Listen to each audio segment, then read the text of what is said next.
అందరికీ నమస్కారం. నేను మీ కళ్యాణ్ పగిల్ల. Welcome to Managalam. ఈరోజు మనతో పాటు మనగలంలో యువగలం కార్యక్రమంలో మన Miryalaguda young and dynamic leader, all India forward black party Nalgonda జిల్లా జనరల్ సెక్రటరీ మరియు స్టేట్ ఎగ్జిక్యూటివ్ మెంబర్ మన పరంగి రాము గారు ఉన్నారు. వారితో మాట్లాడి అసలు ఈ వారి రాజకీయ ప్రస్థానం, అలాగే వారి పార్టీ ముందు భవిష్యత్తులో మిర్యాలగూడ రాజకీయాల్లో ఎలాంటి పాత్ర పోషించబోతుందో అన్ని విషయాలు అడిగి తెలుసుకుందాం. నమస్కారం అన్న. నమస్తే, బాగున్నారా? బాగున్నాను. అంటే ఇప్పుడు నేను మీ గురించి తెలుసుకున్నప్పుడు, అంటే ముఖ్యంగా నేను మీ ఇంటర్వ్యూ చేయాలని ఎప్పుడు అనుకున్నాను అంటే మొన్న ఐన్యూస్లో లైవ్ చూసాను నేను. యాక్చువల్గా 3 hours ఆ లైవ్లో అందరూ అంటే చాలామంది సబ్జెక్ట్ వదిలేసి అనవసరమైన వివాదాలు అవన్నీ చేసుకుంటుంటే మీరు మాత్రం అంటే ఏం అవసరం మన మిర్యాలగూడకి అనే సబ్జెక్ట్ ఒక్కటి మీరు బాగా మాట్లాడారు. నాకు అది బాగా అనిపించింది. మీరు ఒకరు, మన టీడీపీ బంటు వెంకటేశ్వర్ గారు ఒకరు అవసరమైన సబ్జెక్ట్ వరకే మాట్లాడారు. అప్పుడే అనుకున్నాను అసలు ఈయన ఎవరు అనేది. అప్పుడు ఒకటి సీరియస్గా నాకు అసలు ఈ పార్టీ గురించి కూడా తెలియదు అప్పటివరకు. తర్వాత అసలు ఈయన ఎవరు ఏందనేది నేను తెలుసుకుంటే అప్పుడు మీ గురించి చాలా విషయాలు తెలిసినాయి. ఓకే, ఖచ్చితంగా మనం ఆయన దగ్గర నుంచి ఇంక ఇన్ఫర్మేషన్ తెలుసుకోవాలనిపించింది నాకు. అందుకనే ఈరోజు మీ దగ్గర రావడం జరిగిందన్న. అంటే ఈ రాజకీయ ప్రస్థానం అంటే కుటుంబంలో ఎవరైనా ఉన్నారన్న? ఎక్కడ మన ప్రాపర్ ఎక్కడన్నా? ముందుగా మనగలం యొక్క ఛానల్ యాజమాన్యానికి, బృందానికి మరియు అదేవిధంగా ప్రజలకి, మా యొక్క పార్టీ శ్రేయోభిలాషులకి, అదేవిధంగా పార్టీ సభ్యులందరూ కూడా మనగలం తరఫున మన కాడికి ఇంటర్వ్యూకి వచ్చినందుకు వారికి ప్రత్యేక ధన్యవాదాలు తెలియజేస్తూ ఉన్నాం. వాస్తవానికి మేము మా ఇంట్లో కూడా మొదటి నుంచి కూడా ఎవరు రాజకీయంగా అనేది, రాజకీయ వారసత్వం అనేది లేదు, రాజకీయ బ్యాక్గ్రౌండ్ కూడా అసలు లేదు. ఓకే, ఏం లేదు. అంటే ఎక్కడ మిర్యాలగూడ ప్రాపర్? మాది కొత్తగూడెం ప్రాపరు. మనం మిర్యాలగూడ వచ్చి 7 years అవుతుంది. ఓకే, అంటే నాన్న వాళ్ళు ఏం చేస్తుండే? నాన్న వాళ్ళు ఫార్మర్సే. ఇక అమ్మ హౌస్ వైఫ్. ఇక తర్వాత ఇక అన్నయ్య వాళ్ళు ఇక మన సంక్రాంతి సినిమా ఉంటుంది వెంకటేష్ది, ఆ టైప్లో మా పెద్దన్నయ్య వాళ్ళు ఇద్దరు, మా చిన్నన్నని నన్ను ఇద్దరిని చదివించారు. అన్ని విషయాల్లో మాకు మోరల్ సపోర్ట్గా మా అన్నదమ్ములం ఎప్పుడూ కలిసి ఉంటాం. ఆ విధంగానే మాకు లైఫ్కి ఒక బ్యాక్ బోన్ ఎవరంటే మాకు మేమే.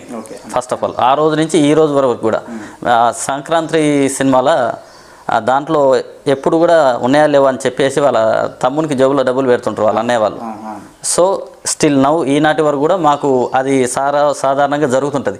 మేము వద్దన్నా కానీ మా అన్నయ్య వాళ్ళు అట్లా ఉండదు, ఏమైనా ఇబ్బంది పడతారో ఏమో అనే ఉద్దేశంతో మాకు బ్యాక్ బోన్గా మా అన్నయ్య వాళ్ళే ఫస్ట్. ఓకే. అంటే ఇంకా పొలిటికల్గా మీరు కాకుండా మీ బ్రదర్స్ ఎవరు లేరు అసలు. మా ఫ్యామిలీ నుంచి కూడా నేను ఒక్కనే తెర మీదకి వచ్చింది. అట్లా అని చెప్పేసి మా యొక్క రిలేటివ్స్లో కూడా ఎవరు లేరు. అంటే అమ్మమ్మ వాళ్ళ తరఫున, నాన్న వాళ్ళ తరఫున కూడా ఎవరు లేరు. అంటే ఎవరు లేరు, ఏం సంబంధం లేదు. అంటే ఫస్ట్ మీకు ఎప్పుడు కలిగింది అంటే అంటే మీరు స్టూడెంట్ ఆర్గనైజేషన్స్ నుంచి కూడా ఉన్నారు కదా, ఫస్ట్ అసలు ఆ స్టూడెంట్ ఆర్గనైజేషన్గా వెళ్ళాలని, లేకపోతే ఇలా ఫైట్ చేయాలి విద్యార్థుల కోసం అనే ఆ భావం ఎక్కడి నుంచి వచ్చింది మరి మీకు? వాస్తవికంగా మేము 4th class చదివేటప్పుడు మా ఊర్లో అప్పట్లో స్కూల్లో కమిటీలు వేసేది, కొన్ని కమిటీలు. ఏది క్రీడా శాఖ అని, తర్వాత ఇంకా రకరకాలుగా ఒక్కొక్కరికి ఒక్కొక్క రకమైనటువంటి శాఖలు బాధ్యతలు అప్పచెప్తే వాళ్ళు ఆ పనులు చేసుకుంటే ఇన్ఛార్జ్ కూడా చేయాలనేది ఒక సిస్టమ్ ఉండేది. అలాంటి కాలక్రమంలో మనం ఏం చేసినామంటే మనం కూడా ఒక దానికి ఉండాలని చెప్పి నిలబడడం జరిగింది. ఆ సందర్భంలో మనం ఓడిపోయినాం అక్కడ. అరే ఓడిపోయిన తర్వాత గవర్నమెంట్ స్కూల్ అంటే ఎలక్షన్ పెడతారు అలానే. ఎలక్షన్ అప్పట్లో జరిగేది, ఒక జెన్యూనిటీ పాత్ర ఉండే ఆ రోజులలో. అంటే ఉన్నటువంటి ఎవరైతే అధ్యాపక బృందం ఉంటుందో ఆ యొక్క ఉన్నటువంటి అధ్యాపక ఉపాధ్యాయులను బట్టి కొంచెం నడవడికలు మార్పులు వస్తాయి కాబట్టి వాళ్ళు ఆ విధంగా పెట్టేది అప్పట్లో. ఇక నేను ఓడిపోయిన తర్వాత మళ్ళీ మా హెడ్ మాస్టర్ సార్ వచ్చి నిలబడడం ఫస్ట్ చేయాల్సిన గొప్పతనం, ఓటములు గెలుపులు అనేది సర్వసాధారణం, నువ్వు అది మనసులో పెట్టుకో మాకురా అని చెప్పేసి నా బుధం తట్టి పోయిందనమాట. అంటే గెలుపులోనే ఆనందం కాదు, ఓటమిలో కూడా ఆనందం ఉంటుంది అనేది ఆ రోజున నేను తెలుసుకోవడం జరిగింది. తర్వాత కొంత 7వ తరగతి వరకు మా ఊర్లోనే చదువుకున్నాం స్టడీ. ఈ తర్వాత 7 వరకు అక్కడ కంప్లీట్ అయ్యే వరకు నేను 4th classలో ఓడిపోయినా, 5th classలో ఆటోమేటిక్గా మళ్ళీ ఎలక్టెడ్ అయినా. 7th వరకు నేను క్రీడా శాఖకు సంబంధించిన దానికి, ఆటలు ఆడిపించేదానికి నేనున్నా. ఇక తర్వాత 7th అయిపోయిన తర్వాత 8th ఇక్కడ సంక్షేమ SC హాస్టల్లో జాయిన్ అవ్వడం జరిగింది. అప్పుడు ఉన్నప్పుడు నేను నా యాక్టివిటీస్ అప్పటి నుంచే బాగుండేది. నాకు కూడా వెనకాల అప్పట్లో ఆ సారు నాగేశ్వరరావు సార్ అని ఉండే హెడ్ మాస్టర్, మంచిగా కాదర్బాబు సార్ అని వీళ్ళు ఉండేది. వాళ్ళు మాకు మంచిగా పుషింగ్ ఇచ్చారు అనమాట. అప్పట్లో కొంచెం ఒక నడవడికలో మంచి మార్పు రావాలని ఆ యొక్క స్ఫూర్తితోటి మనం అదే విధంగా ఉంటే ఇంకా ఎక్కడ పోయినా మనకి వెనకాల సపోర్ట్ ఇచ్చే వాళ్ళు ఉంటారు అనేది ఒక కాన్సెప్ట్ ఉంది. ఆ తర్వాత మనం 8th class ఇక్కడ హాస్టల్లో జాయిన్ అయినాం. చదువుకునే కాలక్రమంలో ఇక్కడ కూడా యాక్టివిటీస్ అంటే మనలో చురుకుదనం, మన మాట తీరు, రకరకాల అంశాలను వాళ్ళు పరిగణలోకి తీసుకున్న కాలక్రమంలో ఈ పిల్లగాని దగ్గర ప్రత్యేకత ఏదో ఉంది కాబట్టి మనం భవిష్యత్తులో ఏదైనా కావచ్చు కానీ మనం దారి చూపాల్సిన అవసరం మనకుందని వాళ్ళు గ్రహించారు. ఆ రోజులలో మనకి కొంచెం వాళ్ళు కూడా పుషింగ్ చేయడం వల్ల 8th క్లాస్ ఎండింగ్లో నేను 10th క్లాసు 124 మెంబర్స్ ఉండేది, 124 మంది, ఓన్లీ 10th క్లాస్ పిల్లలే. అంటే అప్పట్లో అంత స్ట్రెంత్ ఉండేది హాస్టల్లో. అప్పట్లో నేను 10th క్లాస్ పిల్లలకి లీడర్షిప్గా చేయాల్సి వచ్చింది. అంటే లీడర్షిప్ అంటే స్టడీ అవర్సే కానీ వాళ్ళకి ఇంకేమైనా స్పెషల్గా టీలు ఉంటుంది అంటే స్టడీ అవర్స్ ఇవన్నీ రకరకాల వాళ్ళకి నేను చూసుకునేది. ఇన్ఛార్జిగా వార్డెన్ లాగా మనం ఉండేది. ఆ విధంగా మనం ఉండడం, సార్లు కూడా మనకి ఎక్కడ కూడా లోటుపాట్లు జరగకుండా వాళ్ళు ఇచ్చిన బాధ్యతని పూర్తి చేయడం. అంటే అంటే ఏం అబ్జర్వ్ చేసిరంటే అప్పటి నుంచి మీరు వాక్చాతుర్యం గట్టి ఉండేదా మీకు? నాకు మొదటి నుంచే అంటే ఎట్లా వచ్చింది అసలు అది? అంటే నోరు మంచిదైతే ఊరు మంచిదైతే అని ఒక సామెత ఉండే, దాన్ని దృష్టిలో పెట్టుకొని మనం అప్పటి నుంచి కూడా ఫస్ట్ మాట తీరు బాగుండాలి. ఆ మాట తీరు బాగున్న తర్వాత రెండో అంశం సబ్జెక్ట్ నేర్చుకోవాలి. ఈ 2 అంశాలు ఉంటే ఎక్కడ పోయినా బతకగలుగుతాం అనేది ఒకటి ఉండే ఇక కాన్సెప్ట్ తోటి. నాకు దానికి తోడు నేను చాలా బుక్స్ చాలా చదివేది. ఏది మన రకరకాలుగా గాంధీ గారే కానీ మన వివేకానంద రకరకాల చాలామంది నీతి వాక్యాలకు సంబంధించిన బుక్స్ ఉంటాయి, నీతి సూక్తులని. అలాంటి కనీసం ఒక 20 బుక్స్ చదివినా నేను. అవి చదివిన కానించి నేను ఈ విధంగా ఉంటే జీవితం ఫస్ట్ హ్యాపీగా ఉండాలంటే ఫస్ట్ ఏం చేయాలి, మనం చేసే దాంట్లో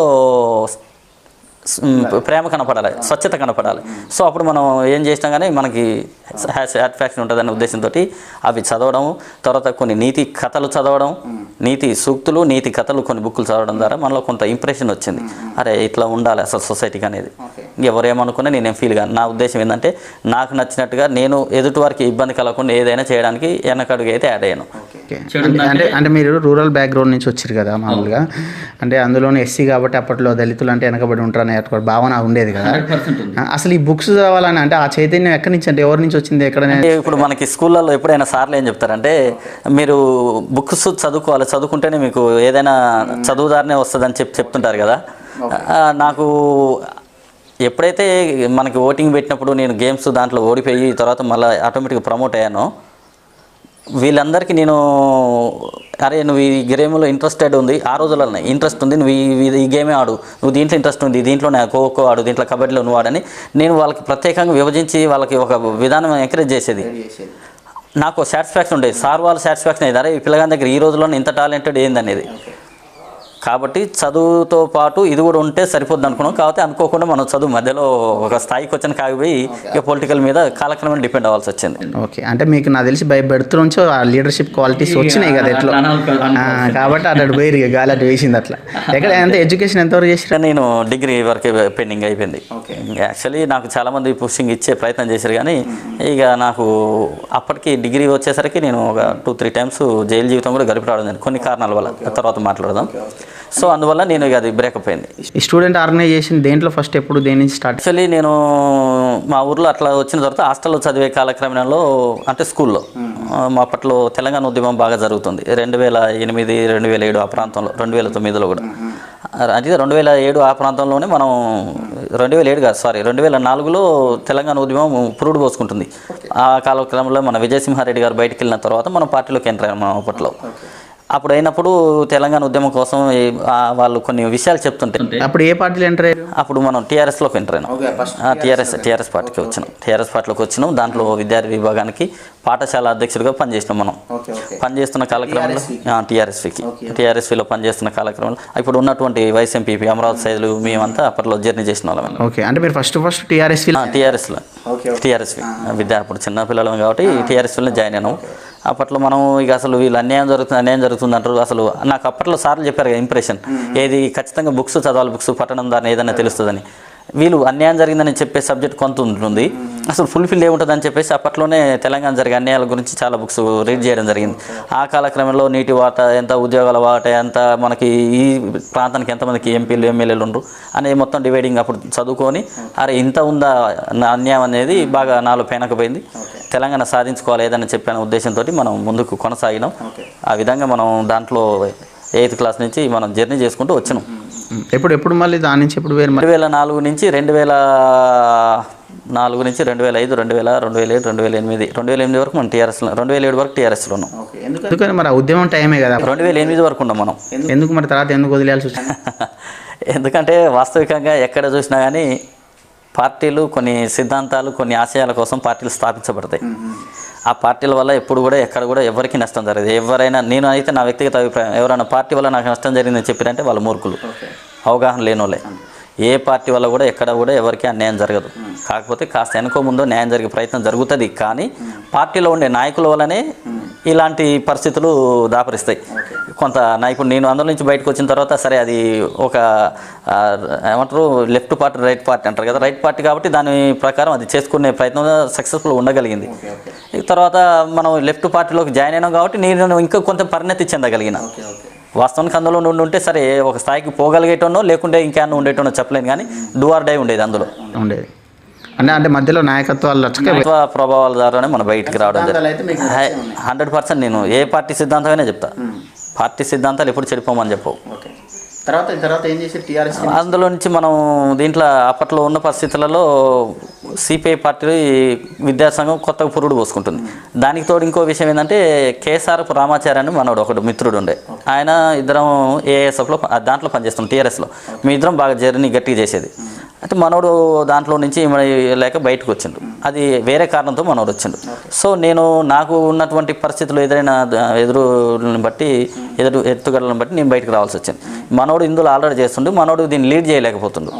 కాబట్టి ఇట్లా రామును అటు ఇటు ఎందుకు మన ఇద్దరం కలిసి జర్నీ చేద్దామని చెప్తే మనం ఇళ్ళకి వచ్చిన తర్వాత మనం దీన్ని పికప్ అందించుకునే ప్రయత్నం చేసినాం సిపిఐ పార్టీలో. అప్పట్లో వాస్తవానికి ఏఎస్ఎఫ్ అనేది లేదు ఇక్కడ. అంతకుముందు నాగార్జునాచారి గారు, అన్న భీమోజు నాగార్జునాచారు, దండ శ్రీనివాసరెడ్డి వీళ్ళు ఉన్న కాలక్రమేణలో ఆ రోజులలో ఉంది. కానీ మధ్యలో చాలా గ్యాప్ ఉండే. మేము వచ్చినాకనే దాన్ని తెర మీద తీసుకొచ్చినాం ఇక్కడ. మళ్ళీ ఎస్ఎఫ్ఐ అయి ఉన్నాయి. ఎస్ఎఫ్ఐ అనేది కంటిన్యూగా ఉంది. ఏఎస్ఎఫ్ అనేది అప్పుడు అన్న భీమోజు నాగార్జునాచారి ఆ కాలంలో ఉంది, మధ్యలో లేదు. ఈ మధ్యలో లేకున్న కాలక్రమంలో మనం తెర మీద తీసుకొచ్చినాం. ఓకే, ఇది దేని అనుసంధానం? ఇది సిపిఐ పార్టీకి అనుసంధానం. సిపిఎంకి ఎస్ఎఫ్ఐ, సిపిఐకి ఇది. అట్లా దీంట్లో మనం జర్నీ చేసినాం. దీంట్లో కూడా విడతల వారిగా ఏది కళాశాల కార్యదర్శిగా, కళాశాల అధ్యక్షుడిగా, డివిజన్ కార్యదర్శిగా, డివిజన్ ఇన్ఛార్జిగా, డివిజన్ అధ్యక్షుడిగా, డివిజన్ ప్రధాన కార్యదర్శిగా, జిల్లా సహాయ కార్యదర్శిగా, జిల్లా ఉపాధ్యక్షుడిగా, జిల్లా అధ్యక్షుడిగా, ఇన్ని విడతలుగా మన పనితనాన్ని చూసే ప్రమోషన్స్ వచ్చినాయి. ఓకే, అంటే అప్పుడు దాంట్లో ఉండి కూడా తెలంగాణ ఉద్యమం నడుస్తుంది. అది తెలంగాణ సపోర్టెడే.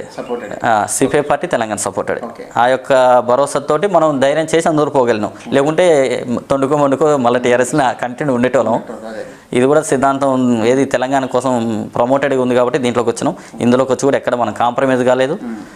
ఈ ఇంటర్మీడియట్ అయిపోయింది, జేఎం రెడ్డి మెమోరియల్ జూనియర్ కాలేజ్లో చదువుతున్న ఇంటర్మీడియట్. ఆ కాలంలో మా ఊర్లో మా ఇంటి ఎదురుగా జొన్నలగడ్డ సంజీవ్ కుమార్ అని ఉండేది, సంజీవ్ రెడ్డి సార్. ఆయన స్వీక్ చెప్పేది అప్పట్లో. ఆయన మాకు రాజకీయంగా నాకు గురువు అంటూ ఎవరు లేరు, ఆయనే నాకు. ఎందుకంటే నాకు మొదటి నుంచి కూడా ఆర్థికంగా కానీ తర్వాత కొంత సబ్జెక్టుల విషయాల అవగాహన కొరకే కానీ ఆయన సివిక్స్ పొలిటికల్ సైన్స్ సార్ది కాబట్టి సబ్జెక్ట్ కాబట్టి ఆయనకి అవగాహన ఉండేది పాలిటిక్స్ మీద.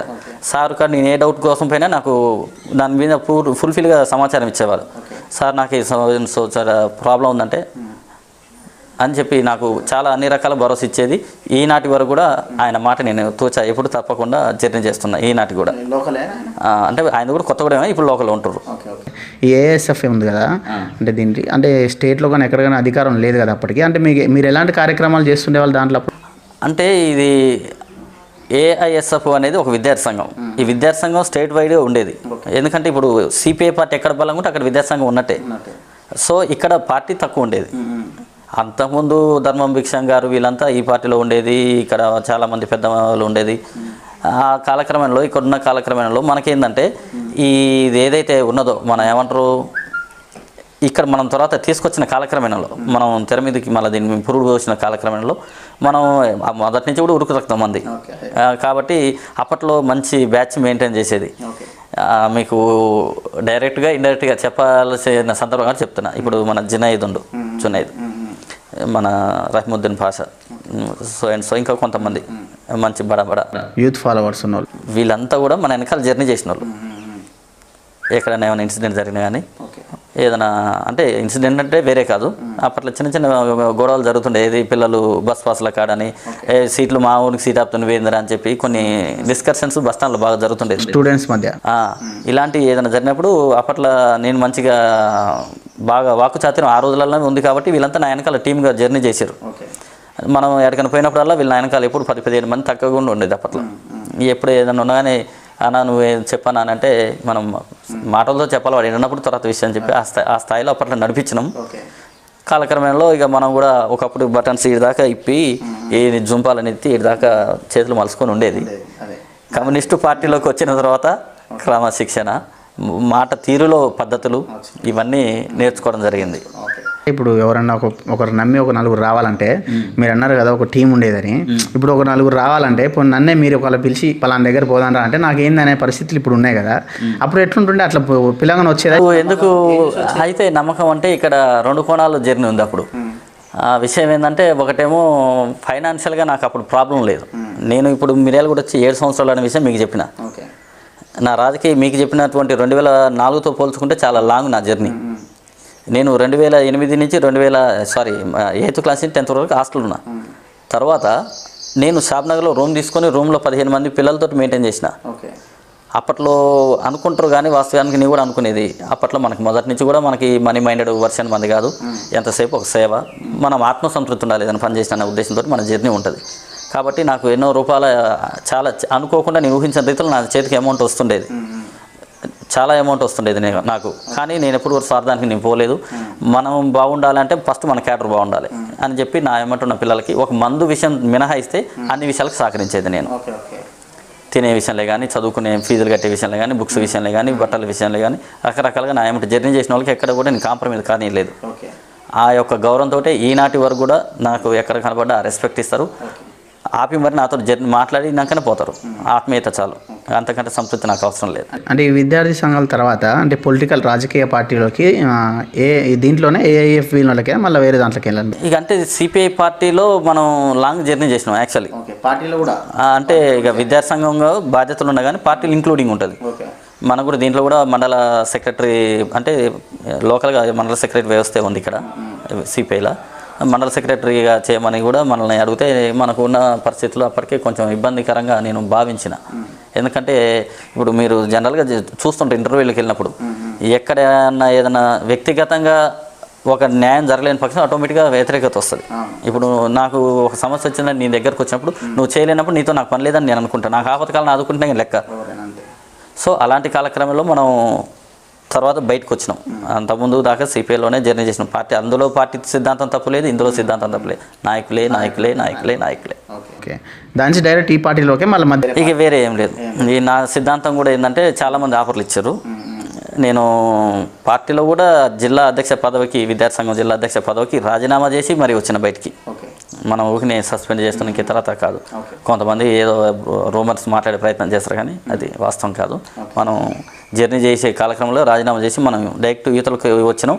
యూతలకు వచ్చే కాలక్రమంలో మనకి ఎప్పుడైతే 1 వీక్ గ్యాప్ ఉంది మధ్యలో, ఈ దాంట్లో రిజైన్ చేసినాక ఈ 1 వీక్ గ్యాప్లో చాలామంది మనకి ఆఫర్స్ ఇచ్చారు.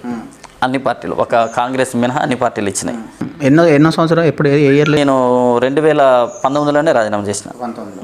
మరి అప్పుడు టీఆర్ఎస్ పార్టీ ఉండేగా మంచిగా. పార్టీ ఉందిలే కానీ టీఆర్ఎస్ వాళ్ళు కన్సల్ట్ చేయలేదు. టీఆర్ఎస్ చేయలేదు. ఇక నాకు అనిపించిందిలే అప్పుడున్న నాయకత్వాలు ఇప్పుడు లేరు కదా. ఇప్పుడు పాతగా తెలంగాణ ఉద్యమంలో జర్నీ చేసిన పాత వాళ్ళందరికీ నేను చాలా చాలా చాలా ఆత్మీయుని, సుపరిచితుని కాదు ఆత్మీయుని పాత వాళ్ళందరికీ. ఇప్పుడు కొత్తగా వచ్చిన వాళ్ళకంటే సరే ఇప్పుడు ఉన్నంతగా వేరు వేరు వర్షన్లో జర్నీ చేస్తారు. మనం వాళ్ళతోటి ఆ విధంగా మనం జర్నీ చేయలేం. ఎందుకంటే మనం ఒక సిద్ధాంతం నమ్ముతాం, ఒక పని చెప్పినంటే దాని నమ్మకం పని చేస్తాం. దాంట్లో చేయడంలో మన పాత్ర ఎంతవరకు ఉందనే దాన్ని మనం న్యాయం చేసే ప్రయత్నం చేస్తాం కానీ ఒకరి మెప్పు కోసం ఇంకొకరి దానికోసం మనం ప్రయత్నం చేయం. ఓకే, అంటే మీరు జాయిన్ అయినప్పుడు ఈ ఏఎఫ్బి పార్టీ ఎక్కడైనా అధికారం ఉందా వేరే స్టేట్లో? అప్పట్లో మేము వచ్చే ముందర లేదు. మేము 2019 వచ్చాం కదా. 2014 వరకు కేరళలో ఉంది, తర్వాత పశ్చిమ బెంగాల్లో ఉంది. ఎందుకు ఇన్ని పార్టీలు? ఇప్పుడు మన దగ్గర కాంగ్రెస్ ఉంది, లేకపోతే కనీసం టీడీపీ అన్న కొంత ఉంది అప్పుడు మీరు వచ్చి. అయితే వాస్తవికంగా చెప్తాను కదా, అన్ని పార్టీలలో మనకి అవకాశాలు ఇచ్చారు. మంచి నేను ఊహించిన దానికంటే పెద్ద స్థాయిలో ఇచ్చారు. ఊహించిన దానికంటే పెద్ద స్థాయిలో ఇచ్చారు ఆఫర్స్. నాకు ఈ కాలక్రమంలో ఏమనిపించిందంటే ఎంత లెక్కపోయినా ఈ ఒక పరిస్థితి ఏంది, అసలు ఊకే రాజకీయాల నుంచి పక్క పోతే బాగుంటుంది అని అనుకున్నా ఒక దశలో. ఈ కాలక్రమంలో నేతాజీ సుభాష్ చంద్రబోస్ గారు పెట్టిన all India forward black party ఏదైతే ఉందో ఆ పార్టీలో నాతో పాటు జర్నీ చేసినటువంటి సిపిఐ పార్టీలో జర్నీ చేసినటువంటి స్టేట్ లెవెల్లో ఉన్న కొంతమంది అప్పటికి రీజన్ చేసి వాళ్ళు కూడా వేరు వేరు కారణాల దృష్ట్యా ఈ పార్టీలో జర్నీ చేస్తారు. ఈ దీంట్లో జర్నీ చేసే వాళ్ళ దాంట్లో ఒక ఇద్దరు ముగ్గురు మినహాయిస్తే మిగిలిన వాళ్ళందరూ కూడా నేను సీనియర్నే. మనకి అందులో కూడా వాళ్ళ సముచిత స్థానం కల్పిస్తా అని చెప్పేసి అన్నారు. ఇదొక భాగం. అయితే నేతాజీ సుభాష్ చంద్రబోస్ గురించి నేతాజీ యూత్ క్లబ్ అని 2019లో పెట్టి మనం పెద్ద ఎత్తున తెలంగాణ కోసం ఉద్యమాలు, నైట్ పోలీసులు ఎత్తబడి రకరకాల ఎన్నో జరిగినాయి. ఇదంతా ఆలోచించుకున్నప్పుడు దీన్ని డీకోడ్ చేసుకున్నప్పుడు అక్కడ నేతాజీ కోసం మనం ఉద్యమం చేసినాం, నేతాజీ పేరు చెప్పుకొని జర్నీ చేసినాం. ఆయన పెట్టిన పార్టీ ఉంది కదా, దీనికి తోడు లెఫ్ట్ వింగ్ వామపక్ష పార్టీలు అని అంటారు. కానీ సిపిఐ సిపిఎం కలిస్తే వామపక్ష పార్టీలు కావు. ఎప్పుడైనా సరే ఫార్వర్డ్ బ్లాక్ పార్టీ ఆర్ఎస్పీ కలుస్తేనే వామపక్షాలు అంటారు. వాస్తవానికి జనాలు కూడా చాలామంది తెలియని విషయం ఏంటంటే సిపిఐ సిపిఎం పార్టీలో వామపక్షాలు అనుకుంటారు. అవి కమ్యూనిస్టు పార్టీలు. ఎప్పుడే కానీ ఆర్ఎస్పీ పార్టీ కానీ all India forward black party కానీ ఇవి కలిసినప్పుడే వామపక్షాలు అంటారు, లేకపోతే వాటిని కమ్యూనిస్టు పార్టీలే అంటారు. ఈ విషయాన్ని నేను తెలుసుకున్నా. దానికి తోడు నేతాజీ పెట్టిన పార్టీ మనం దాన్ని దృష్టిలో పెట్టుకున్న తర్వాత దాంట్లో జర్నీ చేసే వాళ్ళంతా మనోళ్ళు ఉన్నారు. ఇవన్నీ ఆలోచించుకున్న తర్వాత రాష్ట్ర నాయకత్వంతో కూడా మాట్లాడితే మాకు బండ సురేందర్ రెడ్డి గారు అని చెప్పేసి రాష్ట్ర ప్రధాన కార్యదర్శి గారు ఉన్నారు. సార్ కూడా మాకు అన్ని రకాలుగా ఎందుకనాలి కానీ రాజకీయంగా ఒక పుషింగ్ ఇచ్చే నాయకత్వం ఎప్పుడూ ఉండాలి. ఆ క్వాలిటీస్ ఇప్పటివరకు నేను జర్నీ చేసిన కాడ రాజకీయ నాయకుల దగ్గర ఎవరికి అది చూడలేదు. నేను మా బండ సురేందర్ రెడ్డి గారి దగ్గర నేను చూడడం జరిగింది.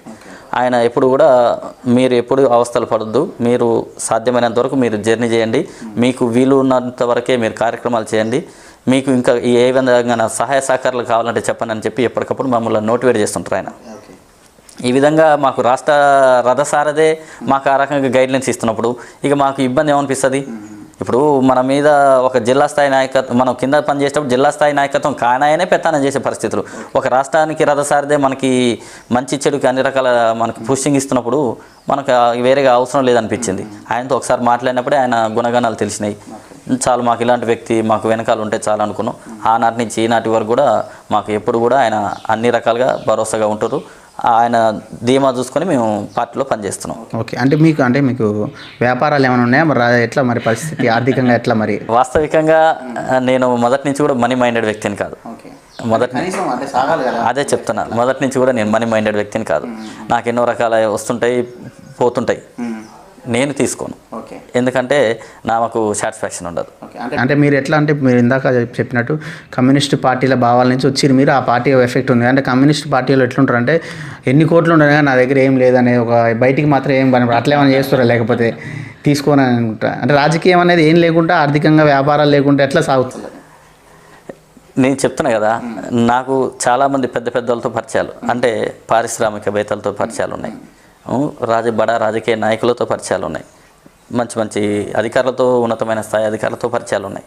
ఈ స్థాయిలో ఉండి కూడా నాకు నువ్వు ఇట్లా ఉండొద్దు, ఇంకా నీ యొక్క క్యారెక్టర్కి నీ యొక్క స్థాయికి నీ దగ్గర లైఫ్ నువ్వు చేయట్లేవు అని చెప్పి నాకు ఎంతో పుషింగ్ చేయడానికి ప్రయత్నం చేస్తారు.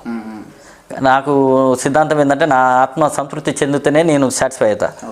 అంతేగాని ఇప్పుడు తాత్కాలికంగా సరే ఇప్పుడు మన పగిళ్ళ కళ్యాణ్ గారు ఉన్నారు, బ్రదర్ మీరు ఇట్లుంటే నాకు కరెక్ట్ అనిపించలేదు అని చెప్పేసి నాకు ఏదో పుషింగ్ ఇవ్వాలని ప్రయత్నం చేసి పుషింగ్ ఇచ్చారు. ఈ పుషింగ్ ద్వారా నేను ఇంకా అవతలకు పోలేకుండా ఆ పుషింగ్ దగ్గర ఉండి మళ్ళీ ఫెయిల్యూర్ అయినాను ఇన్ కేస్ మళ్ళీ దాన్ని మనం మెయింటైనింగ్ చేసే స్థాయిలో ఉండాలి, కానీ మళ్ళీ కింద పడ్డా రావద్దు కదా. సో మన లెవెల్కి ఉన్నా లేకుండా ఒకే స్థాయిలో ఉండాలి, మన ఆత్మసంతృప్తి చెందే విధంగానే ఉండాలనేది నా మొదటి నుంచి ఆలోచన. అదే కొనసాగుతుంది. ఓకే, అంటే ఇప్పుడు మీరు అన్నట్టు మీరు చెప్పింది నాకు అర్థమైంది. అంటే మీరు పార్టీలు ఎందుకు మారినని చెప్పిన ఉద్దేశాలలో కూడా అంటే సెల్ఫ్ రెస్పెక్ట్ చంపుకొని ఉండలేకనో లేకపోతే ఆత్మగౌరవం చంపుకొని ఉండలేకనే మారిన అన్నారు. ఇప్పుడు మీరు అట్లనే అదే విధంగా క్యారెక్టర్తో రాజకీయాలు చేస్తున్నారు. అంటే ఆ రాజకీయాలు ప్రస్తుతం అసలు వర్కౌట్ అయితే ఏం వస్తుంది, అసలు ఏంది? ఫైండ్ అవుట్ అయితే నిజానికి నేనేదో ఎమ్మెల్యే నవ్వాలను ఇంకా ఇతరత్ర అయితే మనకి అసలు ఊహించుకోవడానికి అవసరం లేని అంశం. సో ఇది ఒక భాగం. అలాంటప్పుడు మనకి ఆర్థికంతో అవసరం లేదు.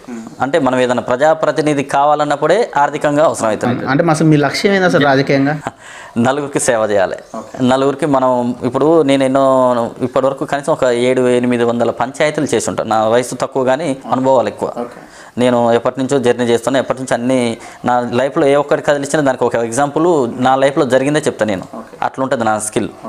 సో ఇలాంటి కాలక్రమేణలో నేను పంచాయతీలోకి ఇతరత్ర ఇంకా వేరే సందర్భాలలో వెళ్ళిన కాలక్రమేణలో ఎదుటి వ్యక్తిని బట్టి అక్కడ జర్నీ మనం స్పందన ఉండాలి. ఆ విధంగా ఉండదు. అంతా రక్తాలు పిండుకొని జలగల్లాగా తయారవుతారు జనాలు. అది తాత్కాలికం. మనం లైఫ్లో ఒక మంచి పేరుతో సుస్థిర స్థాయి ఉండాలన్నప్పుడు ఇప్పుడు ఉదాహరణ బిఎల్ఆర్ గారు ఉన్నారు. ఆయన పదవి అనే కాన్సెప్ట్తో రాలేదు, సేవ అనే కాన్సెప్ట్తో వచ్చారు. తర్వాత కాలక్రమేణలో సరే అనివార్య కారణాల జనాల నుంచి వస్తున్నటువంటి ఒత్తిడి మేరకి ఆయన ఏదో తప్పని పరిస్థితిలో తల వంచే పరిస్థితి వస్తుంది తప్పితే కావాలని కోరుకున్నది కాదు. ఈనాటి వరకు కూడా ఆయన ఆ మాట నాకు కావాలనే కాన్సెప్ట్ అనట్లేదు, కానీ ప్రజలు ఆశీర్వదిస్తే చేయలేననే ఉద్దేశమే చెప్తారు. సో అలానే మనం కూడా మొదటి నుంచి కూడా మనం చేసే ప్రయత్నం చేస్తూనే ఉన్నాం. మనం ప్రత్యక్ష రాజకీయాల మీద అవగాహన లేదు, రాజకీయాలు తెలుసు కానీ ప్రత్యక్ష ఓటింగ్ రాజకీయాల మీద అవగాహన లేదు. సో అలాంటి కాలక్రమంలో లాస్ట్ టైం మనం కొత్తగూడెంలో ఎంపీటీసీగా సర్పంచ్గా పోటీ చేసి ఓడిపోవడం జరిగింది. కాబట్టి మన కమ్యూనిస్టులకు ఏమి పెద్ద పట్టింపులు ఉండవు, ఎందుకంటే గెలిపోవడం లేదు, పట్టించుకోం మనం. అప్పుడు ఎలా ఉన్నాం అంటే సిపిఐ నుంచి పోటీ చేసినప్పుడు అప్పుడు మనం యాక్చువల్గా స్వతంత్ర అభ్యర్థినే చేసినాం. అది పార్టీ తీర్మానం చేసినాకనే చేసినాం, ఎందుకంటే మనకి అక్కడ స్థానికంగా ఊర్లో పార్టీ పరమైన క్యాడర్ లేదు ఆశించిన స్థాయిలో. కాబట్టి మనం పార్టీగా కాకుండా స్వతంత్ర అభ్యర్థిగా, అది కూడా మళ్ళీ ఏమంటారు సిపిఐ సిపిఎం వామపక్షాలు మద్దతుతోటి. ఓకే, అంటే చాలామంది ఏమంటారు అంటే టౌన్లో నేను విన్నప్పుడు రాము గారు బిఎల్ఆర్ గారి కోసం పనిచేస్తారు, ఈ పార్టీ కూడా రేపు ఒకవేళ బిఎల్ఆర్ గారి టికెట్ రాని పరిస్థితుల్లో వేరే పార్టీకి పోలేరు కాబట్టి ఈ పార్టీ ఆయనకు ఉండాలన్నట్టుగా పనిచేస్తారు, రేపు వస్తే ఆయనే రాము గారు పనిచేస్తారు పార్టీకి ఆయన కోసం అని చెప్పేసి. ఎంతవరకు వాస్తవం అది? ఎంతవరకు అంటే ఫస్ట్ మున్సిపల్ ఎలక్షన్లో కూడా ఫస్ట్ ఇదే గుర్తుపైన వస్తారు బిఎల్ఆర్ గారు అని చాలా వార్తలు వచ్చినాయి అప్పుడు. సో ఇప్పుడు రెడీ చేసుకొని ఉండరన్నారు అని ఒక వార్తలు ఉన్నాయి. ఇప్పుడు జనాలు నరం లేని నాలుక ఎన్నైనా చెప్తుంది.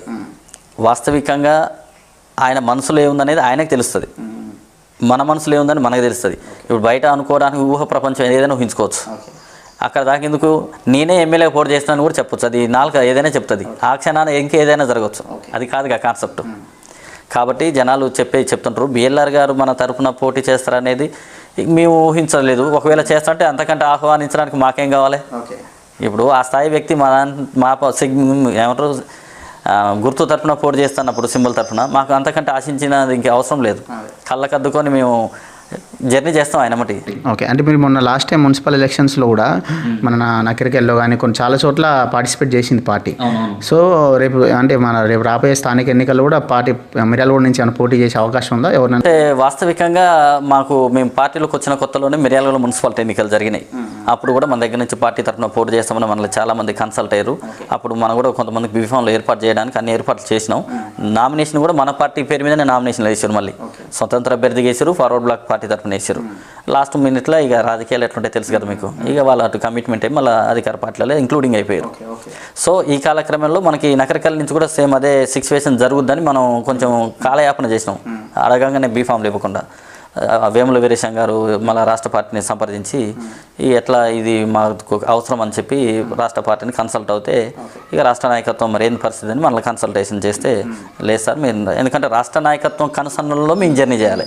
అంటే ఇప్పుడు వేముల వీరేశం గారు టీఆర్ఎస్లో ఉండే కదా, అంటే ఎందుకు మరి అధికార పార్టీ వాళ్ళ పార్టీని కాదని మీ దగ్గరికి వచ్చి మీ వాళ్ళని ఎందుకు గెలిపించాలని ఆలోచించినప్పుడు? అట్లనే ఏం లేదు, నేను ఇప్పుడు మన పార్టీ గెలవాలి, మన యొక్క సింబల్ అంటే మన టీఆర్ఎస్ పార్టీ తరఫున ఉన్నటువంటి అభ్యర్థులు గెలవాలనే ఉద్దేశంతో ఎవరైతే ఉంది మన గెలుపు గుర్రాలు కావాలనే ఉద్దేశంతో ఆయన నా అభ్యర్థులు పెట్టమని ఆయన కోరి ఉండొచ్చు మేబీ. ఆ కాలక్రమంలో నీ మనసులు ఎందుకు పెడతారు, నా మనసులు నేనే అధికారంలో నేనున్నా కాబట్టి నావలే ఉండాలని చెప్పేసి అవతల ఆయన ఉండొచ్చు. ఆ రకమైన కాన్సెప్ట్ మీద ఇది ముడిపడేటట్లేదు, ఇట్లుండేదానికంటే నా పనితనం ఏదో చూపెట్టుకోవడానికి ఇది ఒక అవకాశం ఉందిగా అని మా వైపు చూసిరు. మా రాష్ట్ర నాయకత్వం దానికి ఆలోచన చేసింది, మేము కూడా తప్పకుండా స్వాగతించినాం. వాళ్ళకి మనం 14 మంది బీఫామ్లు ఇచ్చినాం, 6 గెలిచిర్రు, 11 ఓట్ల తేడాతోటి పోయింది. మేము ఆ ఒక్కటి కూడా గెలిచి ఉంటే అక్కడ 20 వార్డులు ఉండే, 20 వార్డులలో 10 టీఆర్ఎస్ గెలిచింది, మిగిలిన 10లో 2 ఏమో ఒక స్వతంత్ర అభ్యర్థి, 2 ఏమో మన కాంగ్రెస్ గెలిచింది. ఇక్కడికి 3 వెళ్ళిపోయినాయి, 7 ఉంటాయి, 7లో మనకు 6 వచ్చినాయి. ఇంకొకటి ఏంది 11 ఓట్లతో ఓడిపోయింది. యాక్చువల్లీ అది కూడా మనకే వచ్చి ఉంటే మేబీ అక్కడ మనమే ఫామ్ చేసేటోం మున్సిపాలిటీని. ఓకే ఓకే, మనం అది కూడా వాళ్ళు ఇప్పుడు మన దీంట్లోనే ఉన్నారా ఇప్పటికీ కూడా, లేకపోతే పార్టీ మారిరా? అంటే వాస్తవికంగా ఫార్వర్డ్ బ్లాక్ పార్టీ తరఫున పోటీ చేసారు, ఫార్వర్డ్ బ్లాక్ పార్టీలో ఉన్నారు, కానీ పూర్తి స్థాయిలో మన ఏమంటే జర్నీ చేస్తారనేది కాదు విషయం. పార్టీ ఏం మారలేదు. ప్రమాణ స్వీకారం మన తరపునే పోటీ చేశారు, మన తరపునే ప్రమాణ స్వీకారం చేశారు, మన తరపునే ఉన్నారు, ఇప్పుడు కూడా మీ తరపున రన్ ఉన్నారు. కాకపోతే ప్రధానంగా చూసినప్పుడు వేముల వీరేశం గారి మనసులో మేము చెప్తాను ఉంటాం, అది ఓపెన్ సీక్రెట్. ఓకే ఓకే, అంటే ఇప్పుడు నేను అనేది ఏంటంటే ఇప్పుడు అట్లా ఆప్షనల్గానైనా ఈ పార్టీకి అంటే మీరు అందుకోసమే ఈసారి మొన్న కరీంనగర్లో రాష్ట్ర కార్యవర్గ సమావేశాలు జరిగినాయి. రాష్ట్ర కార్యవర్గ సమావేశాలు జరిగినప్పుడు చాలా సీరియస్గా ఇటుపైన చర్చ చేయడం జరిగింది.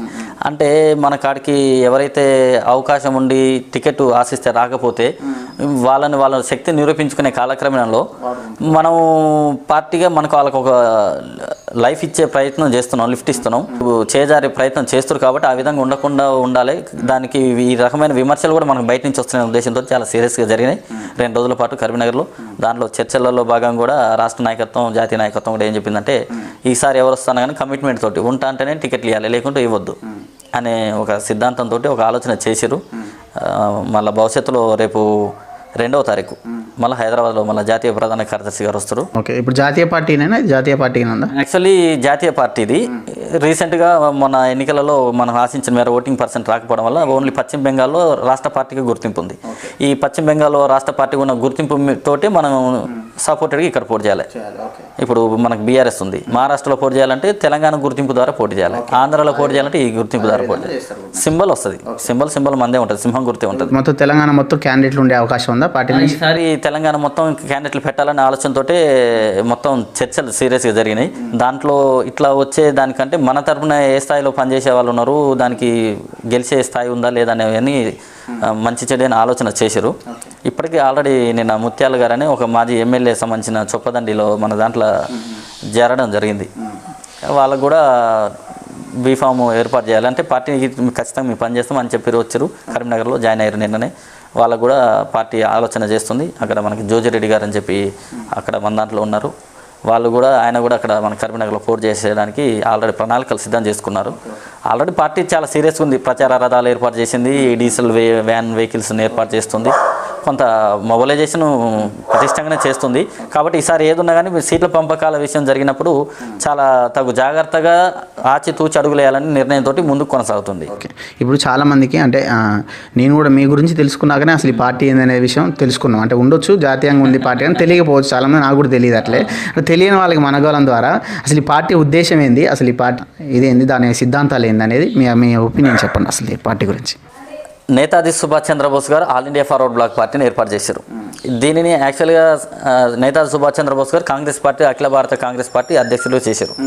తర్వాత 2వసారి కూడా అత్యధిక మెజారిటీతో గెలవడం జరిగింది. అప్పుడున్న కాలక్రమంలో గాంధీ గారితో ఉన్నటువంటి విభేదాల దృష్ట్యా ఆయన దాంట్లో నుంచి బయటకు రావడం జరిగింది. వచ్చిన కాలక్రమంలో ఉన్నటువంటి ఈయనకున్న క్యాడరు బాగా ఈయన మీద ప్రెషర్ తీసుకొచ్చిన సందర్భంగా all India forward black party అనేది ఒకటి పెట్టాలని చెప్పేసి ఆలోచన చేశారు. ఈ ఫార్వర్డ్ బ్లాక్ పార్టీని స్థాపించడం జరిగింది.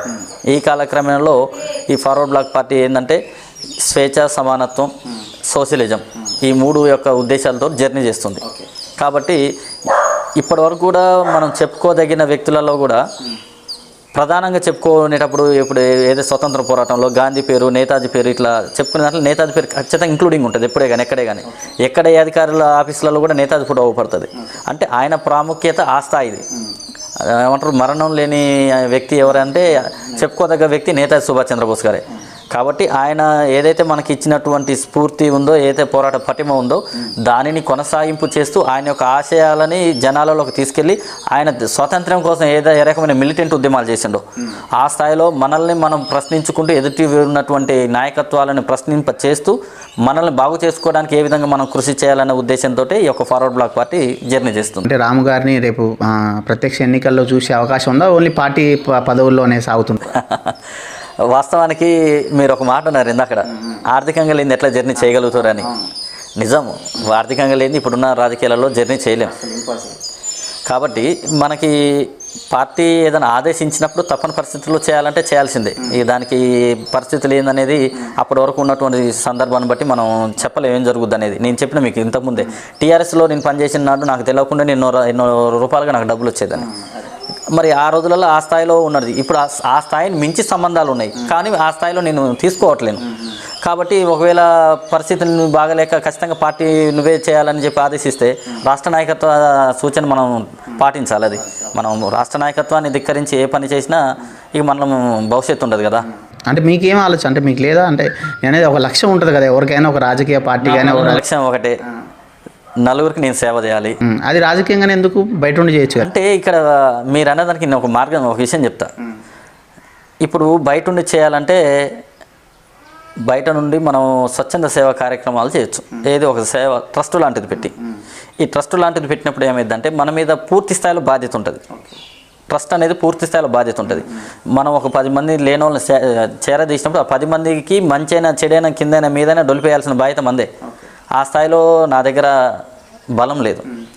ఒక పొలిటికల్ పార్టీలో మనం జర్నీ చేస్తున్నప్పుడు నలుగురు అధికారులతో సంబంధాలు ఉంటాయి, నలుగురు ప్రజాప్రతినిధులతో సంబంధాలు ఉంటాయి, నలుగురు పారిశ్రామికవేత్తలతో సంబంధాలు ఉంటాయి. ఇలాంటి కాలక్రమేణలో మనం నా స్థాయి మీకు అవకాశం ఉన్నప్పుడు ఏదైనా స్థాయి అవకాశం వచ్చినప్పుడు ఖచ్చితంగా సార్ పలానాకి సమస్య ఉంది మీరు కొంచెం చేయాలి సార్ అని మనం చేయించగలుగుతాం.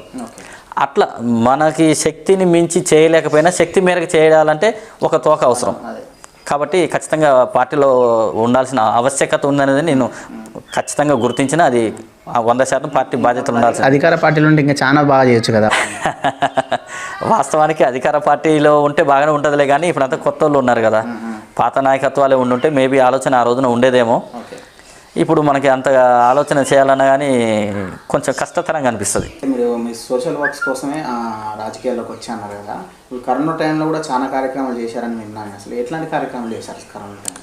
అంటే కరోనా టైంలో వాస్తవికంగా చాలామంది లేని వాళ్ళకి సహాయం చేయాలని లైవ్లో వెళ్ళి చేసేవాళ్ళు కొంతమంది, లైవ్లో వెళ్లకుండా కూడా ప్రత్యామ్నాయం పరోక్షంగా ఎవరైనా చేసేవాళ్ళంటే వాళ్ళకి సహాయం అందించి వాళ్ళ ద్వారా చేయించాలని ఆశించే వాళ్ళు కొంతమంది ఉంటారు.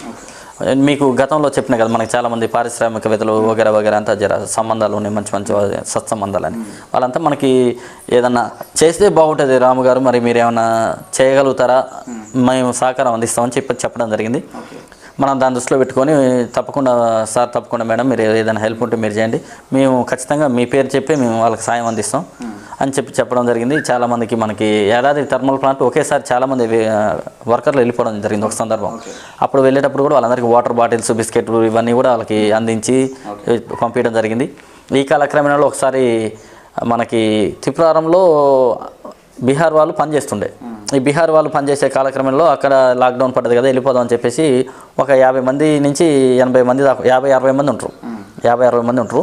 వీళ్ళు వెళ్ళే కాలక్రమంలో హైదరాబాద్లో ట్రైన్లు ఉన్నాయి, మీకు ఏర్పాటు చేసే స్పెషల్ ట్రైన్లు మీరు వెళ్ళమని చెప్తే వీళ్ళు ఇక్కడ నుంచి హైదరాబాద్ జర్నీ చేస్తారు. పంతంగి టోల్ గేట్ వరకు వెళ్ళిన తర్వాత అక్కడ ట్రైన్ అనేది లేదు, అది తప్పుడు మిస్ గైడ్ మీకు ఇన్ఫర్మేషన్ ఇచ్చారు. విజయవాడ నుంచి ఉందని చెప్తే మళ్ళీ పంతంగి టోల్ గేట్ నుంచి రిటర్న్గా మళ్ళీ ఇటు వెళ్తారు. వెళ్ళే కాలక్రమంలో మనకి ఇక్కడ మిర్యాలగూడ సంబంధించిన చెట్టిపాలెం దగ్గర ఇటు అవంతిపురం దగ్గర రైస్ మిల్లు ఉన్నాయి. అందులో ఒక వాళ్ళకి సంబంధించినటువంటి బీహార్ తోటి కార్మికులు ఈ నైట్ అయింది కదా, ఈ టైంలో వర్షం పడుతుంది, మీరు ఎక్కడికి వెళ్తారు, మా దగ్గరనే ఉండండి నైట్ వరకు, మార్నింగ్ మీరు వెళ్దూరులు అని చెప్పి వాళ్ళకి షెల్టర్ ఏర్పాటు చేస్తే వాళ్ళ ఒక మిల్లు యజమాని మీరు ఈ టైంలో ఎట్లా వస్తారు మా దగ్గర ఉండొద్దు అని చెప్పేసి వాళ్ళని గెంటేయడం జరిగింది. వాళ్ళు మళ్ళీ సీదా ఎటు పోవాలో అర్థం కానీ తొక్కు ఇస్తలాడే కాలక్రమంలో మన ముస్లిం మైనార్టీ యువకులు ఉంటారు, వాళ్ళకి కనపడి ఏంది ఈ టైంలో మీరు ఇంతమంది ఎటుపోతారు అయ్యేదని వాళ్ళు కదిలిచ్చిన కాలక్రమంలో ఇట్లా ఇన్సిడెంట్ జరిగిన విషయం వాళ్ళకి చెప్తే వాళ్ళు కూడా ఇట్లా రామన్న ఇట్లా సంగతి అని చెప్తే మన ముస్లిం మైనార్టీ మిత్రులు ఆధ్వర్యంలో మనం కూడా కొంత చేదోడు వాదోడుగా ఉండి వాళ్ళకి ఆ రోజు నైటు మన రూరల్ పోలీస్ స్టేషన్ దగ్గర ఉన్నటువంటి మార్కెట్ యార్డ్ ఉంది, అక్కడ వాళ్ళకి మనం షెల్టర్ ఏర్పాటు చేసి ఆ రోజు నైట్ కావాల్సినటువంటి ఏర్పాట్లు చేసి స్టేషన్ వాళ్ళు కూడా చెప్పినాం జాగ్రత్తగా చూడండి ఏదైనా ప్రాబ్లం అయితే అని చెప్పి వాళ్ళని అక్కడ ఉండమని చెప్పి మార్నింగ్ మళ్ళీ ఎర్లీ మార్నింగ్ మళ్ళీ మన మైనార్టీ సోదరులే వాళ్ళకి కావాల్సినటువంటి పులిహోర వగేరా వగేరా మంచి క్వాలిటీతో కూడినటువంటి తీసుకొచ్చి మళ్ళీ రిటర్న్ మధ్యాహ్నాన్ని కూడా కావాల్సినంత ఏర్పాటు చేయడానికి ఏర్పాట్లు చేస్తుంటే మన పోస్టల్ డిపార్ట్మెంట్ వాళ్ళు ఉన్నారు, వాళ్ళు వచ్చి లేదు మేము చేస్తాం మాకు అవకాశం ఇవ్వండి అని చెప్పి వాళ్ళు రిక్వెస్ట్ చేస్తే తప్పకుండా అని చెప్పేసి పోస్టల్ డిపార్ట్మెంట్ వాళ్ళతోటి ఆ యొక్క హెల్ప్ భోజనాలు మన ధనుంజయ దగ్గర ఏర్పాటు చేయించి వాళ్ళకి భోజనాలు పెట్టించినాం. తర్వాత వీళ్ళందరినీ తీసుకొచ్చి మన 1 టౌన్ పోలీస్ స్టేషన్ దగ్గర కూర్చోబెట్టి ఎస్ఐ గారు సిఐ గారితో మాట్లాడితే ఆయన ఉండే డిఎస్పీ గారిని కలమంటే డిఎస్పీ గారి దగ్గరికి వెళ్ళి అక్కడ మాట్లాడి అక్కడి నుంచి మళ్ళీ ఆర్డీఓ గారి దగ్గరకు వచ్చి ఇక్కడ మాట్లాడి అంటే వీళ్ళని ఎట్లాగో ట్రైన్స్ లేవనేది వాస్తవం కాబట్టి వీళ్ళకి సపరేట్గా వెహికల్స్ ఏర్పాటు చేసి పంపిస్తే బాగుంటుంది, దానికి కొంతమంది ఆల్రెడీ దాతలు ఉన్నారు కాబట్టి అని చెప్పేసి వాళ్ళకి కావాల్సిన వెహికల్స్ సమకూర్చి వీటి పర్మిషన్ కొరకు ఎక్కడ ఆపకుండా సేద వెళ్ళిపోనికి వాళ్ళ స్వగ్రామానికి సేద వెళ్ళిపోవడానికి పర్మిషన్స్ అని అప్పటికప్పుడు ఏర్పాటు చేసి వీళ్ళని జాగ్రత్తగా మళ్ళీ వాళ్ళకి దారి పొడుగు మళ్ళీ దిగుడు ఎక్కువ చేయొద్దు అని చెప్పేసి మళ్ళీ వీళ్ళకి biscuit packet water bucket can ఇవన్నీ ఏర్పాటు చేసి పంపించడం జరిగింది. ఈ విధంగా వీళ్ళకి చేయడం జరిగింది. చాలామంది ఇక మీకు తెలియదు అయితే ఏం లేదు, చాలామంది అయితే కాళ్ళకి చెప్పులు లేకుండా నడుచుకుంటూ వెళ్ళిన వాళ్ళు ఉన్నారు. అలాంటి వాళ్ళు కూడా మనం చెప్పులు పిల్లలకి ఆల్రెడీ ఇలాంటి సిచ్యువేషన్ ఎదురైద్దామని చెప్పేసి మనకి ఆల్రెడీ దాతలు ముందస్తు సహాయ సహకారం అందించారు. మేడం పలానా ఉంది చేయండి, సార్ పలానా ఉంది చేయండి అని చెప్పకముందే మన కాడ కొంత స్టోరేజ్ చేశారు. సో ఉన్న వాళ్ళు ఏర్పాటు చేసినప్పుడు మనం దాన్ని ముందస్తుగానే మనం ప్రతిమై ఊహించి ఏర్పాటు చేసి పెట్టుకున్నాం కాబట్టి కంట కనపడగానే అప్పటికప్పుడు వాళ్ళకి ఏదైతే అవసరమో అవసరమైనటువంటి మెటీరియల్ని అందజేసి వాళ్ళకి కాస్త సేద తీరి వాళ్ళకి కాస్త ఉపశమన పలహారం అవి అందించి మళ్ళీ ఏ విధంగా వెళ్తే బాగుంటుందని యోగక్షేమాలు చెప్పి పంపించడం జరిగింది. ఈ విధంగా ఛార్జింగ్ లేకుండా సెల్లో ఛార్జింగ్ పెట్టుకొని మళ్ళీ వాళ్ళు వెళ్ళేదాకా కాస్త చూసుకోవడానికి ఉంటుంది కదా మ్యాప్ కన్ఫ్యూజ్ కాకుండా. ఈ విధంగా మనం కరోనా టైంలో చేసిన సేవ చాలా చాలా అద్భుతంగా చేసినాం. నేనైతే ఒక ఇంజక్షన్ కూడా చేయించుకుంది లేదు, ఏం లేదు, ఒక టీకా లేదు, చివరికి ఆనందయ్య మందు కూడా తినలేదు. విరివిగా తిరిగినాను నేనైతే. నాకు అసలు కనీసం ఆ సిమ్టమ్స్ కూడా అనిపించలేదు. కాబట్టి మనం సేవే పరమావధిగా భావిస్తే ఏ సమస్య దగ్గర రాదనేది ఒక నానుడి ఉంటుంది. మేము అదే నమ్ముకున్నాం, ఇవాళ ఉంటాం, రేపు పోతాం. ఇప్పుడు ఎంతోమంది చూస్తుంటే జరుగుతుంది కాబట్టి ఖచ్చితంగా మనం సేవ చేసే ప్రయత్నంగా మనం ఆత్మసంతృప్తితో సేవ చేయాలి అనుకున్నాం, చేసినాం. ఇంతవరకు ఏ సమస్య రాలేదు, దేవుని దయ వల్ల అది మంచిగానే జరిగింది. మంచిగా జరగాలని కూడా భవిష్యత్తులో కూడా కోరుకుంటున్నాం. ఓకే, ఇప్పుడు చాలా వరకు మన ఉమ్మడి నల్గొండ జిల్లాలో మన మున్సిపల్ ఎలక్షన్లో కూడా పార్టిసిపేట్ చేశారు కదా. దాని తర్వాత చాలామంది అంటే ఇప్పుడు ఇందాక చెప్పినట్టుగా ఆప్షనల్గా చాలామంది మీకు టచ్లో ఉంటున్నారు ఇంటర్నల్గా, ఇప్పుడు ఈ పార్టీ నుంచి కానీ వేరే పార్టీ నుంచి లేకపోతే అని. అట్లా ఎవరెవరు అంటే ఉమ్మడి నల్గొండ జిల్లాలో ఎవరెవరు ఉన్నారు టచ్లో అసలు పార్టీని? వాస్తవికంగా మనకి పార్టీని ఉమ్మడి నల్గొండ జిల్లాలో తీసుకొచ్చింది పార్టీని మనమే. Okay, all India forward black party Netaji Subhash Chandrabose గారు స్థాపించింది ఒకటి ఉంది. ఆ పార్టీకి ఎలక్షన్ సింబల్ సింహం అని చెప్పేసి దాన్ని నల్గొండ జిల్లాలో ఎంటర్ చేసింది మనమే. చేసిన తర్వాత యాక్చువల్గా మనం జిల్లాకి అధికారికంగా నల్గొండ జిల్లాకి అధికారికంగా డిస్ట్రిక్ట్ జనరల్ సెక్రటరీ, మనం స్టేట్ ఎగ్జిక్యూటివ్ మెంబర్ అయిన కాలక్రమంలో ఉమ్మడి జిల్లాలో మనం బాధ్యత వహించాల్సి వస్తుంది. అట్లా అయితే ఈ కాలక్రమంలో మనకి నకరికల్ నుంచే కానీ తర్వాత ఇక్కడ చిట్యాల నుంచే మనకి కౌన్సిలర్లు పోటీ చేసి గెలవడం, దీని ప్రభావం ఆటోమేటిక్గా విస్తరించింది. మనం ఈ విస్తరించిన కాలక్రమంలో ఇప్పుడు ఎవరైతే సరే ఎమ్మెల్యేగానో ఇంకా ఇతరత్ర జడ్పీటీసీని ఎంపీటీసీని పోటీ చేయాలనుకునే క్యాడర్ అయితే సెకండ్ క్యాడర్ ఉన్నాయో, సెకండ్ క్యాడర్ సంబంధించిన వ్యక్తులు మనకి అసంతృప్తి వాదులు ఖచ్చితంగా రాదని డిసైడ్ అయిన వాళ్ళు ఆల్రెడీ మనకి కాంటాక్ట్లో ఉన్నారు. ఇదంతా కూడా రాష్ట్ర నాయకత్వం కనుసన్నల్లోనే జరుగుతుంది. మనం కూడా ప్రతి ఒక్క విషయం ఎప్పటికప్పుడు అప్డేట్ ఇస్తున్నాం. ఖచ్చితంగా ఎవరికైనా పార్టీలలో అవకాశం లేకుండా ఎక్కడైనా అణచివేతనో లేకుండా ఇతరత్ర అసంతృప్తి వాదులు ఎవరైనా ఉంటే ఖచ్చితంగా all India forward black party వాళ్ళకి లెఫ్ట్ ఇస్తుంది. ఖచ్చితంగా వాళ్ళకి అన్ని రకాలుగా చేదోడు వాదోడుగా సహాయ సహకారాలు అందించి వాళ్ళకి ఒక రాజకీయ జీవితాన్ని ప్రసాదించడానికి మేము ఇక్కడ ఎప్పుడు కూడా అవకాశాన్ని కల్పిస్తాం. దానిలో భాగంగా రాష్ట్ర నాయకత్వం సంసిద్ధంగా ఉంది. కానీ పార్టీని నమ్ముకొని పనిచేయాలనేది మా పార్టీ మొదటి నుంచి అదే చెప్తుంది. భవిష్యత్తులో కూడా ఆ విధంగా ఉండే వాళ్ళకే మేము కమిట్మెంట్గా ఉండే వాళ్ళకే అవకాశం కూడా కల్పించడానికి ఆలోచన చేస్తూ ఉన్నాం. ప్రస్తుతం రాజకీయాల్లోకి రావాలనుకునే యువతకి ఒక యంగ్ లీడర్గా అంటే మీరు ఇచ్చే సలహా అసలు రమ్మంటారా వద్దంటారా అసలు ఎందుకంటారా అసలు మీ అభిప్రాయం అని చెప్పండి. నిజం చెప్పాలంటే చదువుకున్న యువత మొత్తం రాజకీయాలకు రావాల్సిన అవసరం ఉంది. ఎందుకంటే ఎవరైనా సరే డబ్బున్నోడే రాజకీయం చేస్తారనేది వాస్తవికంగా జరుగుతున్న పరిస్థితే. కానీ దాన్ని కూడా రూపు మార్పాలి అంటే ఒక రకమైనటువంటి చైతన్యం రావాలి. ఈ రోజున నేనున్నా వాస్తవానికి మాకు పైనుంచి రావు. నేను మా ఫ్యామిలీ వెనకంగా కోట్లున్న ఆస్తుపాస్తులు తాతలు సంపాదించినవి లేవు. నేను ఆర్థికంగా నాకు ఇంత సోర్సెస్ వచ్చేది లేదు. కానీ నేను జర్నీ చేస్తున్నా. ఇప్పుడు నేను నా స్థాయిని మించిన స్టేటస్లో నేనున్నా. సో ఇదో నాకు నేనే ఒక నిదర్శనం ఎదుటి వాళ్ళకి చెప్పే ఒక మెసేజ్కి. కాబట్టి మన దగ్గర పనితనం ఉండాలి, మన దగ్గర చేసే పనితనంలో స్వచ్ఛత ఉండాలి, నీతి నిజాయితీ ఉండాలి. ఆటోమేటిక్గా జనాలలో మార్పు వస్తుంది. ఆటోమేటిక్గా మనీ లేని రాజకీయాల వైపు ప్రయాణం చేయాల్సిన బాధ్యత ఖచ్చితంగా నేటి యువత పైన ఉంది. ఇప్పుడు మనకి క్రేజ్ వాళ్ళు ఉన్నారు. ఢిల్లీలో ఆమ్ ఆద్మీ పార్టీ పెట్టి అక్కడ అధికారంలో రావడం జరిగింది. పంజాబ్లో కూడా సరే ఆర్థికంగా పెట్టలేదనే విషయాన్ని మనం బలంగా చెప్పలేనప్పటికీ కూడా వాదన అయితే దాని ప్రభావం అయితే చూపించే ప్రయత్నం అయితే చేస్తారు. దానివల్ల మార్పులు జరుగుతున్నాయని కొంత ఆశాభావం వ్యక్తం చేయొచ్చు. కాబట్టి ఎవరైనా సరే రాజకీయాలకి మనీ ఎంత ఇంపార్టెంటో మనీ లేకుండా కూడా సాధ్యమైనంత వరకు మనం ఆ వైపున సక్సెస్ కాగలుగుతాం అనేది నిరూపించడానికి ఒక అవకాశం ఉంటుంది. ఎంతసేపు మన గ్రామంలో ఉన్నటువంటి సమస్యలే కానీ నియోజకవర్గంలో ఉన్న సమస్యలపైన కానీ నిత్యం ఎప్పటికప్పుడు వాకప్ చేస్తూ దాన్ని ఏ విధంగా అభివృద్ధి చేస్తే బాగుంటుందనే ఆలోచన మీద మనం ఎప్పుడైతే ముందుకు కొనసాగుతాం ఆటోమేటిక్గా పై నాయకత్వం గుర్తిస్తుంది. ఏ రకమైన స్థానం కల్పించాలో కల్పిస్తుంది. అప్పుడు ఖచ్చితంగా ప్రజాప్రతినిధిగా అవకాశం నామినేటెడ్గానో ఎలక్టెడ్గానో జరుగుతుంది. సేవ చేసే అవకాశం వస్తుంది. మనం మన వల్ల కాదు డబ్బులు ఏమైనా ఇంట్లో కూర్చుంటే ఏది చేయలేం. ప్రయత్నం మానవ ధర్మం. ఓకే ఓకే ఓకే అన్న, థ్యాంక్ యూ. అంటే మీ విలువైన సమయాన్ని సమాచారాన్ని ఇచ్చినందుకు థ్యాంక్ యూ సో మచ్ అన్న. ఇదండి చూశారు కదా ఈరోజు మనగలంతో యువగలం కార్యక్రమం. మరో రోజు మరో యువగలంతో మళ్ళీ మనం కలుద్దాం. థ్యాంక్ యూ అండి. అప్పటి వరకు ప్లీజ్ డూ సబ్స్క్రైబ్ మనగలం.